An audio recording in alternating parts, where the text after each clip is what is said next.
नमस्कार मेरी तरफ से। और क्या चलिए तुम्हारा ब्लॉग तब तो आगे की स्क्रिप्ट नहीं मिली। आगे भी दिखाओगे, पीछे दिखाएंगे।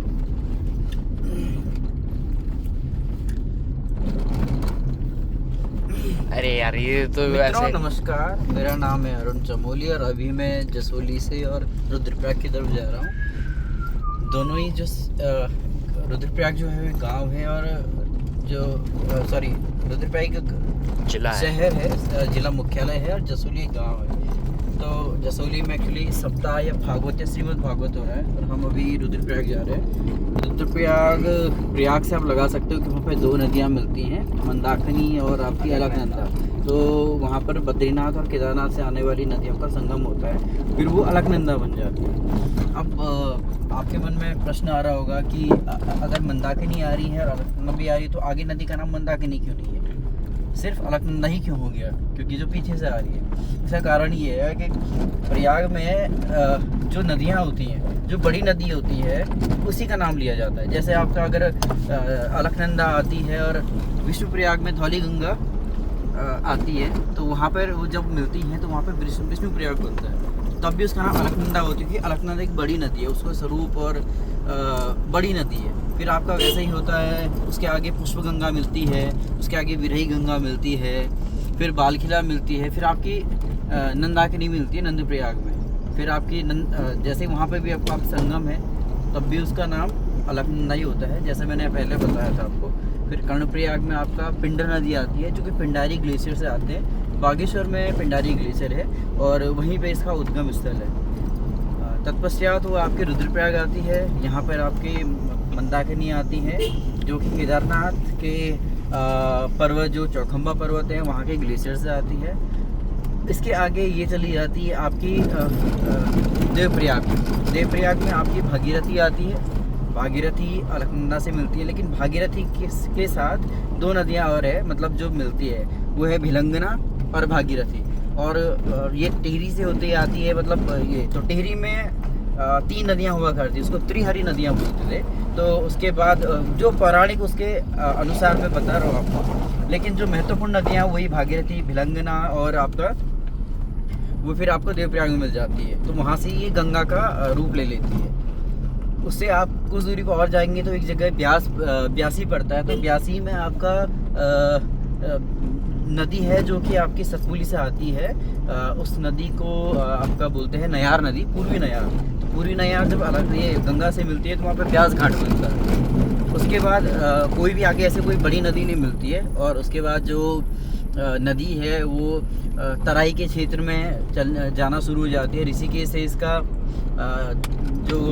मतलब पानी का बहाव है वो कम होके और काफ़ी विस्तार में हो जाती है। फिर ये हरिद्वार होते हुए और इसका जो भारत के विभिन्न राज्यों से, उत्तर प्रदेश से है, आपका बिहार होते हुए और आपका पश्चिम बंगाल के बाद होते हुए ये गंगा सागर में जाती है। लेकिन उसके बाद भी जो आपकी गंगा है, गंगा आपकी बांग्लादेश में भी जाती है। बांग्लादेश में इसका नाम पद्मा नदी है। तो ऐसे गंगा का एक यात्रा है जो कि आपके अलकनंदा ग्लेशियर जो कि बद्रीनाथ में है, बद्रीनाथ से ऊपर आपका सतोपंथ की तरफ है, वहाँ से शुरू होती है। यमुना का भी कुछ ऐसे ही है। यमुना नदी एक्चुअली आपकी उत्तराखंड से निकलती है, यमुनोत्री से निकलती है और इसका रूट थोड़ा सा अलग है। ये आपकी नदी जो है वो यमुनोत्री से होते हुए फिर आपका उत्तराखंड के विभिन्न क्षेत्रों से गुजरते हुए, जैसे आपका जौनसर बाबर में जाते हुए वहाँ पे एक नदी मिलती है, टॉन्स नदी, उससे मिलती है। फिर यहाँ से पोंटा साइड चली जाती है, वहाँ पोंटा से निकलते हुए यमुनानगर होते हुए हरियाणा के विभिन्न जिलों में जाते हुए और दिल्ली में प्रवेश करती है हथनी कुंड से, बैराज से, और दिल्ली में प्रवेश कर लेती है। और उसके बाद आपको पता ही है कि यमुना का स्वरूप और स्थिति आज कितनी दयनीय है। उसके बाद ये आगरा होते हुए और फिर मतलब यमुना के किनारे आगरा, वहाँ से होते हुए और फिर करीबन विलुप्त और काफ़ी मैली हो जाती है। तो ये दो नदियों का कुछ इतिहास है। ये गंगा भारत की सबसे लंबी नदी है और सबसे उफलती हुई, सबसे ज़्यादा जो बहाव वाली नदी है वो गंगा ही है। और गंगा में भी अलकनंदा नदी है जिसका बहाव बहुत ज़्यादा है। तो ये कुछ बातें थी। मैंने रुद्रप्रयाग का नाम इसलिए लिया था क्योंकि मैं आज वहाँ थोड़ा सामान लेने और काम से जा रहा हूँ, तो ये इसके बारे में कुछ था। बाकी अभी हम जसोली से और आपके रुद्रप्रयाग मतलब घुलतीर तक एक रोड बनी थी जिसका निर्माण एक्चुअली होना तो सन 2000 के आसपास था, बट किसी कारणवश नहीं हो पाया। तो इसका निर्माण 2019 के आसपास हुआ, 2019-20 के आसपास पूरा हो गया था। सो अभी हम वहाँ जा रहे हैं कुछ सामान लेने, और बाकी जसोली मेरा गांव है। जसोली का एक्चुअली इतिहास मतलब है तो काफ़ी पुराना, बट कहीं हमने ज़्यादा किदवंतियाँ तो सुनी नहीं है, तो स्टोरी बिहाइंड स्टोरीज़ कभी सुनी नहीं है। बट जो कुछ है कि यहाँ पे मंदिर है हरियाली देवी का, और उनके बारे में बहुत प्रकार की कहानियाँ बोली जाती है। बाला सुंदरी का नाम दिया जाता है और कृष्ण की बहन का नाम दिया जाता है, काफ़ी सारी। बट इसकी जो एक्चुअल कहानी है वो कहानी एक बहुत सालों पहले, कई सालों पहले एक छोटी बालिका थी, वो वहाँ जंगल में गई थी और उसकी वहाँ पे किसी कारणवश कुछ मतलब दुर्घटना या कुछ हो गया था। तो वो बाद में भगवती के रूप में, देवी के रूप में वो हुई, तो लोगों ने उसे पूजना शुरू किया। तो हरियाली देवी से नाम था कि वो प्रकृति की देवी, पूरे प्रकृति से वायुमंडल की देवी है, इसलिए उसका नाम हरियाली देवी है।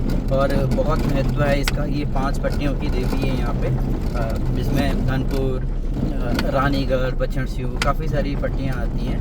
तो इनकी ये देवी है। बाकी कहानियाँ बहुत ज़्यादा हैं, लेकिन हमें तो अपने विश्वास पे और हमें अपनी आस्था पे है। कहानियाँ चाहे कितनी भी हो, हम उसको मानते हैं, जानते हैं। तो